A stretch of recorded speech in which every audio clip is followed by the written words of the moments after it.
எல்லோருக்கும் வணக்கங்க. நான் பாரம்பரிய ஜோதிடர் ரவிக்குமார். இப்போ நாம் பார்த்துக்கிட்டு இருக்கக்கூடிய ஒரு தலைப்பு அப்படின்னு பார்த்தீங்கன்னா, அதாவது மே மாதத்துக்கு உண்டான மாத பலன்களை பற்றி தான் இந்த காணொலியில் பார்த்துட்ருக்குறோம். அப்போ இந்த மே மாதம் மீன ராசியில் பிறந்த உங்களுக்கு எந்த மாதிரியான ஒரு மாற்றங்களை கொடுக்க போகிறார் அப்படின்னு பார்த்தீங்கன்னா, பொதுவாக மீன ராசி யாருடைய ராசினா குருவுடைய ராசி. நவகிரகத்திலேயே சுபகிரகன்னு சொல்கிறது குரு பகவான் தான். அதாவது தேவகுரு அப்படின்னு சொல்கிறக்கூடியவரும் குரு பகவான் தான். ஒருத்தருக்கு குரு தான் நல்லா இருக்கணும். ஒருத்தருக்கு குழந்தை பாக்கியம் வேணுமா, குரு தான் நல்லா இருக்கணும். அதே மாதிரி ஒருத்தருக்கு திருமணம் நடக்கணுமா, குரு தான் நல்லா இருக்கணும்.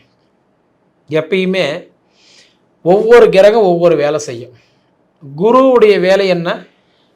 திருமணம், குழந்தை பாக்கியம், இந்த ரெண்டும் கொடுக்குறவர் குரு தான். தொழில் நல்லா இருக்கணும் அப்படின்னா அது சனி நல்லா இருக்கணும். படிப்பு நல்லா இருக்கணும்னா புதன் நல்லா இருக்கணும். இந்த மாதிரி ஒவ்வொரு கிரகம் ஒவ்வொரு வேலை செய்யும். அழகாக இருக்கணும், முகமைப்பாக இருக்கணும்னா சந்திரன் நல்லா இருக்கணும். இது நான் ஏன் சொல்கிறேன்னா, ஒவ்வொரு கிரகம் ஒவ்வொரு வேலை செய்யும்போது இப்போ எங்களுக்கெல்லாம் எடுத்துக்கோங்க, குரு பகவான் பொதுவாக ஒரு கிரகம்தான். ஆனால் உங்களை பொறுத்த வரைக்கும் அப்படி இல்லை. உங்களுடைய ராசிக்கு அதிபதி குரு தான், இல்லைங்களா? கிட்டத்தட்ட ஒரு மாதம் மட்டும் நீங்கள் கொஞ்சம் வெயிட் பண்ணுங்கள். ஏன்னா குரு பகவான் அடுத்தது இப்போ பெயர்ச்சி ஆகிறார். ஜூன் மாதம் 1ஆம் தேதி பெயர்ச்சி ஆகிறார். கடகத்திலிருந்து அதாவது மிதுனத்திலிருந்து கடகத்துக்கு வர்றார். மனிதர்கள் போலவே கிரகங்களுக்கு உறவு முறைகள் உண்டு. தனுசு ராசிக்கு மீன ராசிக்கு அதிபதினு சொல்லக்கூடிய குரு பகவான் ஒரு ஆண், கடக ராசிக்கு அதிபதி சந்திரன் ஒரு பெண்ணு. அப்போ இந்த குரு போய் சந்திரனை தான் கல்யாணம் பண்ணார்.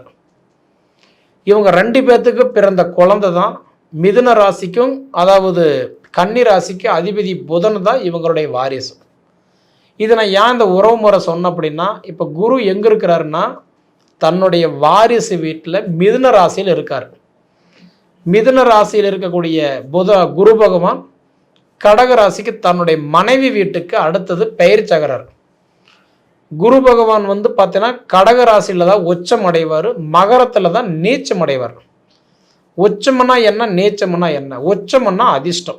100 டிகிரியில் இருக்கக்கூடிய கிரகம் 200 டிகிரிக்கு போய் அவர் நல்லா சூப்பராக வேலை செய்வார். நீச்சம் அப்படின்னா மகரத்தில் உட்காரும்போது அவர் நீச்சம் அடைஞ்சிருவார், சுத்தமாக வேலை செய்ய மாட்டார், செத்து போன ஒரு பாம்பு மாதிரி. இதை நான் ஏன் சொல்கிறேன்னா, இப்போ குரு பகவான் அடுத்தது ஜூன் 1ஆம் தேதி மிதுனத்திலிருந்து கடகத்துக்கு வராரு. கடகத்தில் தன் மனைவி வீட்டில் ஒரு உச்சம் அடைகிறார்.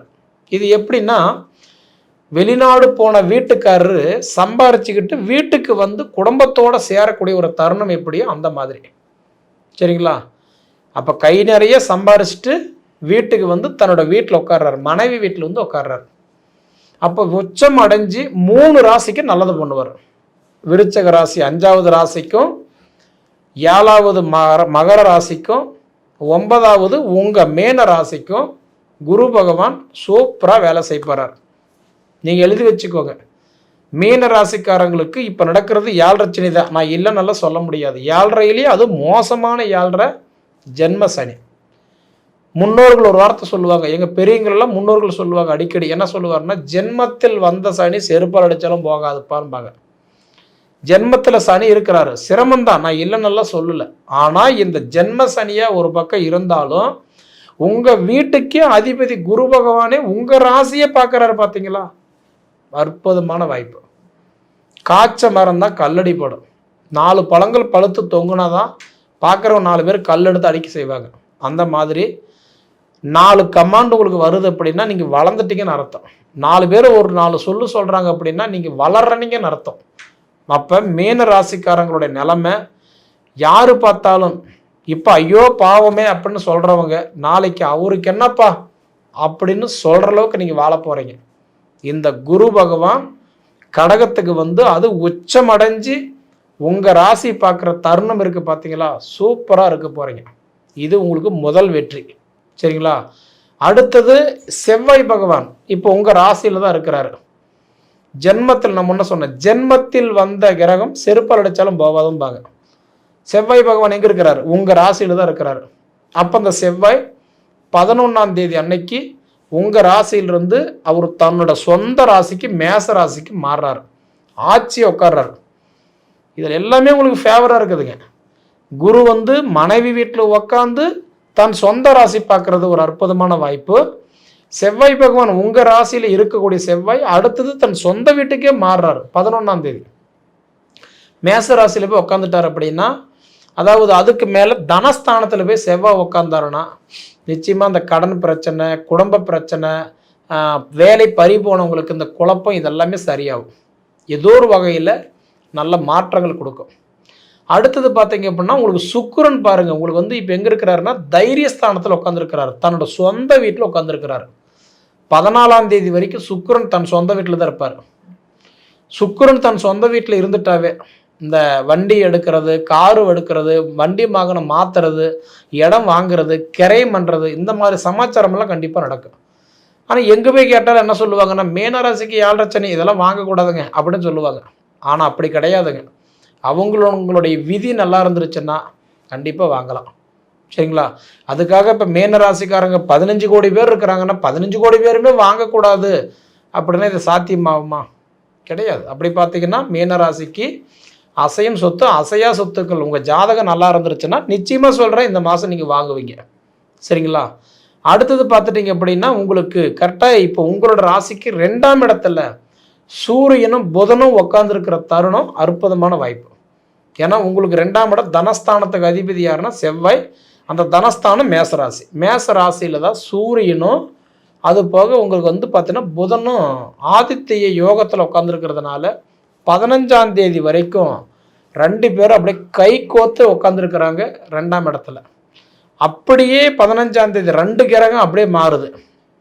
மேசத்திலிருந்து ரிஷபத்துக்கு மாறுது, தனஸ்தானத்திலிருந்து தைரியஸ்தானத்துக்கு போகுது. அப்போ தைரியஸ்தானத்துக்கு போனாங்கன்னா கரெக்டாக பார்க்கும்போது 29ஆம் தேதி தான் புதன் பகவான் ரிஷபத்தில் தைரியஸ்தானத்திலிருந்து சுகஸ்தானத்துக்கு மாறுவார். அது வரைக்கும் உங்களுக்கு புதன் தைரியஸ்தானத்தில் இருக்கிறதுனால நிச்சயமாக இந்த கல்வியில் இருக்கிற தடையெல்லாம் விலகும்.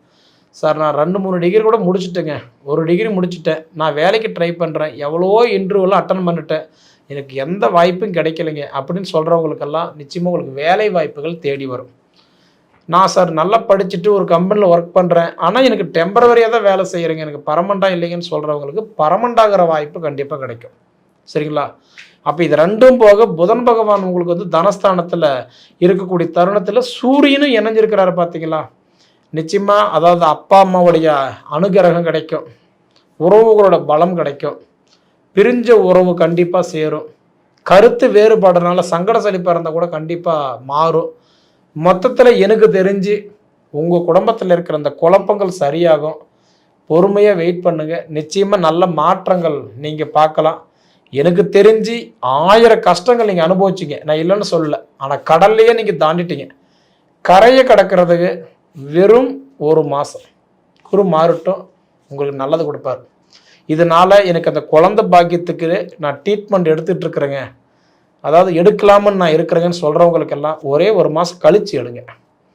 திருமணத்துக்கு வரன் பார்த்துட்டு இருக்கிறேங்கன்னு சொல்கிறீங்களா, இந்த 1 மாதம் பார்க்குறத விட்டுருங்க, 1 மாதம் போகட்டும். குரு உங்கள் ராசிக்கு மாறி பார்க்கட்டும், அப்போ நீங்கள் எடுக்கிற முயற்சி எல்லாம் வெற்றியாகும்.